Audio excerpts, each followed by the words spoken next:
welcoming Rico to the stage.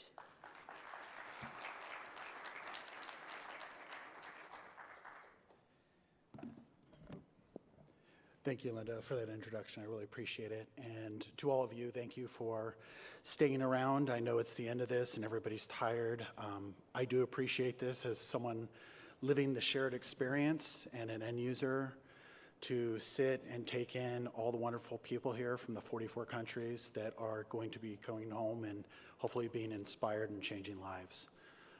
My story is one that has gotten a lot of attention because of football and CTE, but I do want to show that this condition is more prevalent than we all realize, and more importantly, that rather than just finding out when someone dies that they had it, that there are things we can do with the living that can make a difference in their quality of life. So the slide that is up, you see here, the one with the mullet, is me in high school. So I was, as was mentioned, I was a Hall of Fame athlete at Sarah High School, which is known for Tom Brady. And my year of play, I was #4 football player in the nation behind a guy called Dwayne "The Rock" Johnson, which I think has global appeal. The second picture there is me playing at Oregon State University. I was a 4-year starter and led the then Pac-12 in tackles and was my team MVP. As was mentioned, I did try out for the San Francisco 49ers. Unfortunately, but thankful for me, I did not pass the physical because of my concussion history.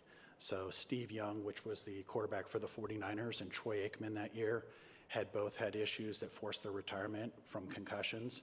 And so my career ended then, which, as I said, saved my life, as I see now. This picture shows a little bit of the journey. The person to the left was my coach. He also played my position, and he was the top tackler at Oregon State. We had a special connection. He was like my father. He died at 57 years old. As you'll learn, he probably had CTE as well, and the average age of death is around 58 years old, according to the NFL. The other player next to me is also dealing with brain injury and associated difficulties with that, and we talk often. The middle picture is our defense. Out of 130 teams, we're the #3 ranked in the nation. As you can see, we get after it. That actually became a poster and a rally cry, especially since that's the Oregon Ducks. And if you know, Oregon State, Oregon is a huge rivalry in state, and so that was kind of a key picture there. The last picture to the right is my good friend, Tom Holmes. He played on the line in front of me. I know a lot of you don't know American football, but he basically kept the really big guys off me so that I could go make tackles. He played a few years pro after that, and shortly thereafter got ALS. He is one of 5 players that I played with during my time at Oregon State that had ALS. Most of you, knowing the clinicians and the statistics, know that that's virtually impossible to happen naturally, and it is. You probably have a better chance of hitting the lottery than having that many cases of ALS in one program in one period of time. The hardest part was seeing him at 38 years old in a care center for retirees and hospice with 80-year-olds, because that was the only place that he could be provided care, because all he could do was blink. And that was a very difficult parting for me, and just one of the many people I've lost in this journey from head injury and the associated trauma. This slide really helps people get it. The focus is on concussions, but repetitive hits is really the causation. And so when you think about repetitive hits, you now realize that this comes very much into your world and should be at the top of the decision-making tree when you're looking at people that are having explosive anger, that are having depression, suicidality. All of these things can also be hallmarks of CTE, post-concussion syndrome, or traumatic brain injury. So I do want you all to at least take that and be aware. I had over 15,000 of those, as it said. The equivalent of a normal collision in football is a 30-mile-an-hour car accident into a brick wall, to just give you some idea. The second picture there is of my neck with brain injuries. You also typically, 70% of them have cervical injuries. I literally sheared a vertebrae, a vertical shear there, so there's a piece hanging on the second vertebrae, and I literally broke my neck plane and didn't even know it. This was found by a chiropractor years later, and they frankly didn't believe me when I saw the next chiropractor to look a little deeper, and this is something you're not going to see. So I broke virtually every bone in my body other than my femurs playing football. And sadly, this is what everybody trusts is protecting them. This is my helmet. You can see blood in there. I broke my nose 5 times playing, completely collapsed septum that I had to fix at 45. And I learned from the trainer who I saw at a football game later at an alumni visit. The equipment trainer told me that this helmet that I received was the 3rd I had received that year because I had broken the other 2 in my impacts. So the picture on the right I carry around because it is an invisible injury. And people, first thing they say is, you don't look like you have an injury. You don't look like or sound like or anything else that would tie with a neurodegenerative condition. So this one's right next to my kids. I flip it out, and sadly it's a badge of pride, but also awareness to show people what can happen. The black areas are tissue death. The orange areas are severe damage to the brain. One neurologist that didn't know me, that actually saw this scan for like another opinion and didn't know my history, thought that I was a victim of a gunshot wound to the head. Most of you here, fortunately, have heard about CTE from the movie Concussion with Will Smith that documents the story of a pathologist, Dr. Benamalu, who received great resistance from the very powerful forces of pro sports that this was not a real condition. And to this day, there are still CTE deniers, and there are still people that do not believe that we are suffering. Unfortunately, I can't read this because of my blurred vision, but the groups that are affected here, though, that I want you to think about are all around you. Some of you may actually be experiencing conditions that you aren't even aware of, or loved ones. Veterans have been greatly disserviced. We now know that blast exposure causes the same kind of impact as direct hits to the head in football. We also know that intimate partner violence and child abuse, the repetitive hits to the head, can also cause the same type of damage. Football gets the most attention because of the money that's involved with it, but we certainly are not alone.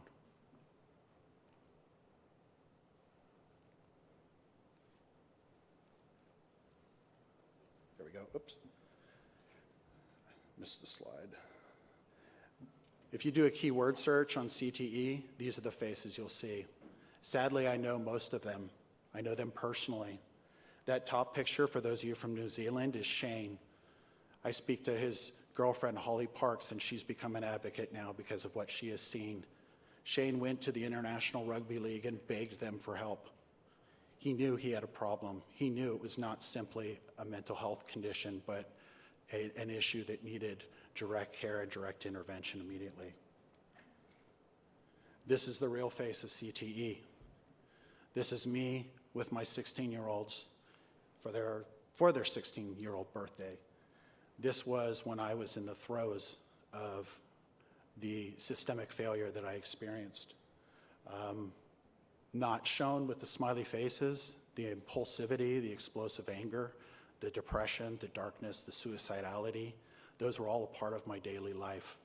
I tell people that believe in faith and believe in hell, that take what your concept is of hell and multiply it by 10. That I don't even think personally that the human brain can comprehend how dark it can get. And these are people that you will be dealing with as well that really need a lifeline and need to be understood. These are some of the issues that happened. When I said it was a systemic failure, I truly mean that.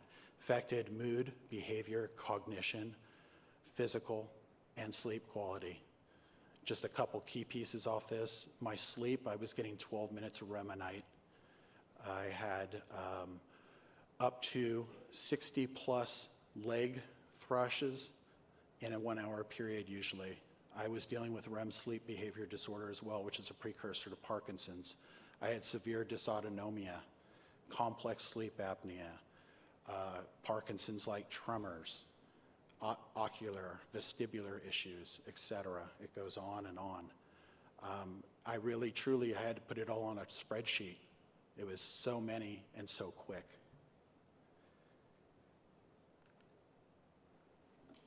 I went to my primary. They kept sending me to specialists. I saw one for my tinnitus. They said it was neuro in nature. I went and saw a urologist. They said it's neuro in nature. Every single thing and every single issue I had came back to a neuro issue. And yet, I knew I needed help, and neurologist was 8 months out on scheduling. If I had waited 8 months, I would not be here speaking to you. So I went online, and this is where the power of community and connection can help and should be a part of any program you had. I got into a peer support group, a private group for brain injury people, and I explained my symptoms like I'm sharing with you today. And thankfully, one of them told me about an open study using photobiomodulation, which is the use of red light for treatment of, in this case, neuro condition. And they were looking for 50 pro or college football players. So I immediately got on email and I wrote the recruiter and I begged him and I told him that I cannot live if I don't get into this program. And I will drive there, I will fly there, I will do whatever, I will pay my way, just please get me in. And thankfully, I was one of the ones that was accepted into the program. This is the device. It is a red light unit. It goes on your brain. Just to show you all that I take it even with me. The picture there, most of you will recognize, is this hotel. I was sitting in the morning, and I use it 5 times a week for 20 minutes, which is the default setting. So I know a lot of you are going, this looks like Christmas lights. You're right. I looked at it, and I don't know all the science, but fortunately Lou Lim, who is the founder of Vielight, is going to explain that later. But I do know it works, and it worked well, and it worked immediately. And within 2 weeks, I knew it was working because my wife at the time, I was in the shower, and she goes, hey, I think that thing's working. I go, well, what do you mean? Why do you say that? She said, because you're singing in the shower, and I haven't heard you do that for over a year. And I think I have my old Rico back. This is one of the most amazing parts about it that I hope you can take away from this all is, as I said, it has corrected all facets of the systemic failure that in some way, I won't say it completely is a cure-all or a magic pill, but I will say that it did improve my life substantially and stabilize me to the point that I can be here with you today, even though one of my symptoms is light sensitivity. And this is quite bright up here. But it did help me with the tremors went away. My sleep quality went to 2 hours of REM a night. The dysautonomia became less frequent, and the mood and behavior subsided, and I no longer felt that suicidality that I felt just a few months prior. The 50 athletes that were involved in this, at the end of the study, we were all asked if we wanted to give our unit back, and not a single one of us did. And the study was so clinically significant with 7 published papers that they actually expanded out the study to a 5-year study, which we just completed. There will be more publications to follow, thankfully, and you can follow our journey, but at no time with a neurodegenerative condition have I regressed. And in fact, I thought I would plateau, and I continue to improve. I currently am one of the only situations that I know of that is not using any pharmaceuticals whatsoever. So most people with traumatic brain injury are on upwards of 5 to 12. So this is a pretty significant improvement as well. The next integration, which is pretty wild, is we will have the panel here today that is involved with a company called Muse and MindLift, and these two work synergistically. Muse is a head device that is for EEG training. What was interesting about this is once I was stabilized, my employer decided that they wanted to get their salespeople into a high-performing scenario, and so they took all of the salespeople, got a clinical provider to get us into a program utilizing Muse to help us stay focused and improve our sales. It was an interesting conversation when I met with the clinician and had to pull them aside and told them that I had chronic traumatic encephalopathy and that my results may not be the norm. As you can see here, I literally broke the system. My results are far off their even measurable scale, sadly. This was my baseline. All of that red is not good, nor is the yellow. There's significant issues that arise from having that. And they're here, and one of them with the clinical side of this is I actually was able to kind of get some additional validation of what I was dealing with, because this high delta, as you see here, talks about how it can be a sign of brain injury or encephalopathy. So the Vielight and this system actually work very well together in terms of supportive care. Now the cool thing is I used the Muse for 4 months. I had a clinician that was in North Carolina and I was in California at the time. She would literally look at how I was responding, how my brain was functioning, making sure I was using it. Everything was done remotely, which is incredible. And then she would do a baseline check-in every 2 weeks via phone just to make sure I was doing good and see if I had any questions, etc.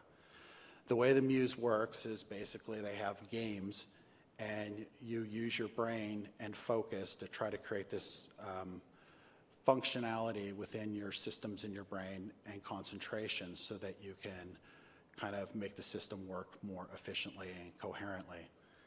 And so some of the results here are pretty amazing. Again, I shared this with the MindLift team and Muse, and the founder of Muse started crying, and the founder of MindLift's mind was blown. So they didn't know I was actually putting this deck together, so they're blown away just as much as you should, and it's all real data, as they can attest to. But as you can see there, many of my results are clinically superior to the average person. So I actually went from having this, again, neurodegenerative condition and dementia and short-term memory loss and all these issues that should be setbacks, and yet I'm a high performer against the general population, which is pretty incredible. And this is the final takeaway from that process. This was at the end of the 4 months, the baselines. Not a whole lot of red there anymore. In fact, I pretty much am within all the standard deviations for all aspects of the EEG readings.